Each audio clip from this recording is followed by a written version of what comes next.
Paul Walker never had to pretend he loved cars. That much separated him from every other actor who strapped into a movie vehicle and called it method research. Long before the Fast and Furious franchise turned street racing into a global phenomenon, Walker was already the kind of person who showed up to underground meets in his own Nissan Skyline GTR, talked camshaft specs with complete strangers, and left without mentioning his name. That authenticity made what came after his death feel especially painful, because it meant everything found inside that locked garage was real.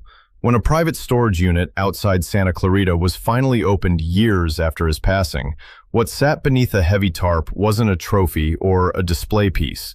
It was a half-built 1973 Datsun 240Z that nobody knew existed, a project so personal he never photographed it, never discussed it publicly, and never got the chance to complete. Growing up in Glendale, California, Walker absorbed car culture the way most kids absorb whatever their fathers love.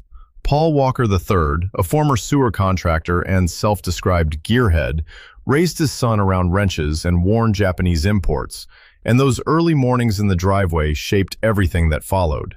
By the time Hollywood discovered him, the relationship between Walker and machines was already decades deep, running far beneath horsepower and paint jobs.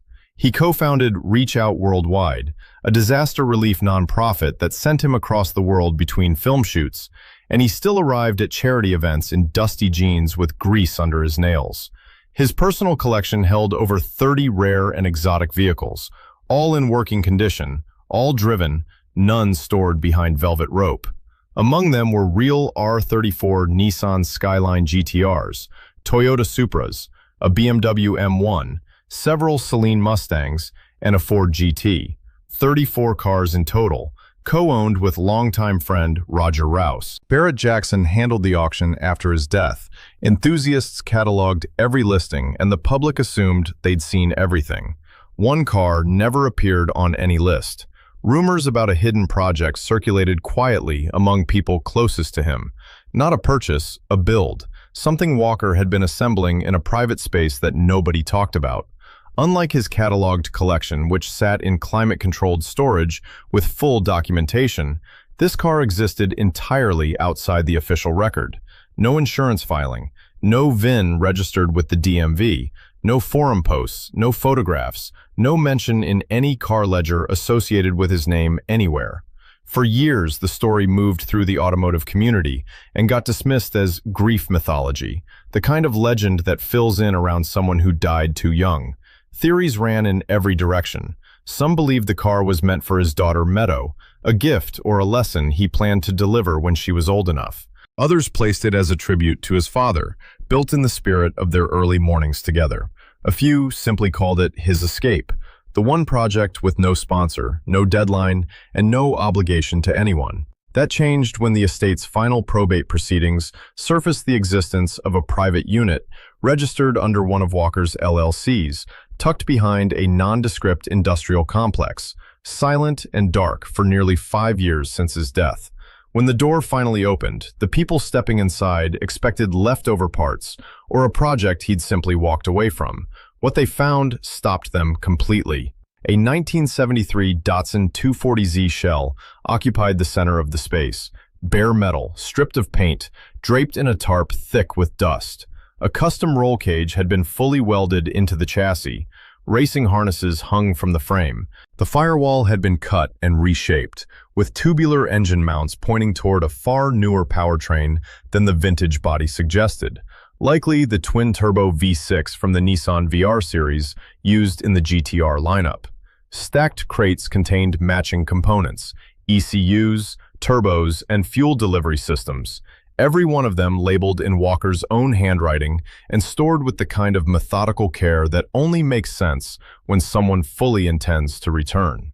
In one corner of the space sat a set of custom wheels, hand-laid carbon fiber body panels, and a full analog gauge cluster. No touchscreens, no driver assistance systems, nothing digital anywhere. Every component pointed toward the same intention. A car engineered entirely around the raw sensation of driving. The workbench held handwritten blueprints and pencil sketches spread across the surface. One note, written in Sharpie across a set of measurements, read, Keep weight low, all function, old soul, modern muscle. Another, pinned directly above the bench, said, "This one's just for me. Don't show anyone until it's done." Inside the partially assembled car, tucked into what would become the glove compartment, was a worn leather notebook packed with tuning notes, parts lists, and loose Polaroid photographs. One entry read, "Do it the way Dad would have done it, no corners cut." Another said, "Build it like I'm 17 again. No money, just dreams. No noise, just feel. Keep it raw." And in the margin of a to-do list written near the final pages, 4 words sat alone. Pops would have loved this one. The mechanical choices confirmed everything the notes suggested. A Momo steering wheel sourced from the 1980s. No power steering. A lightweight clutch. The twin-turbo VR series engine would have made it genuinely fast, but the surrounding decisions pushed in a different direction entirely. A sticky note on the tool chest read, "Driving isn't about speed, it's about clarity." Another, scrawled on the back of a parts catalog, put it plainly, "Build the car the world doesn't expect from me." Those aren't the words of someone preparing for a motorsport event or an auction floor appearance. That's someone building a private argument with himself, a statement made in bare metal and silence, in a space no audience was ever invited to enter. The choice of the 240Z wasn't arbitrary.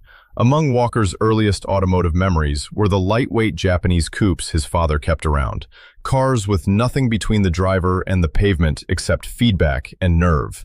The Z represented exactly that era. Manual everything, honest mechanical response, no electronic buffer between intention and outcome. His mainstream collection ran the opposite direction. Modified Skylines, high-output Supras, a Ford GT that cost more than most homes in the neighborhoods where he grew up. But those were curated and purposeful, selected for performance and rarity, and the occasional public appearance. This was something the rest of the collection never managed to be. This was what he chose when no one was looking, and the fact that the choice landed on a stripped 240Z says more about Walker than any franchise interview or red carpet quote ever did. Between 2011 and 2013, Walker was filming the 6th and 7th installments of the Fast and Furious series, managing reach-out worldwide operations across multiple disaster zones and raising Meadow full-time. Inside all of that, he kept returning to this garage in stolen hours, early in the morning before calls started, or late at night when everything else went quiet. Friends recalled him saying, "When I finish this one, you'll understand what I was really about." He never got the chance to say it with the car itself. When Walker died in November 2013, the garage went still exactly as he'd left it. A wrench sat on the engine cradle. The notepad lay open to an unfinished list. The tires had been aired but never mounted onto the wheels sitting 3 feet away.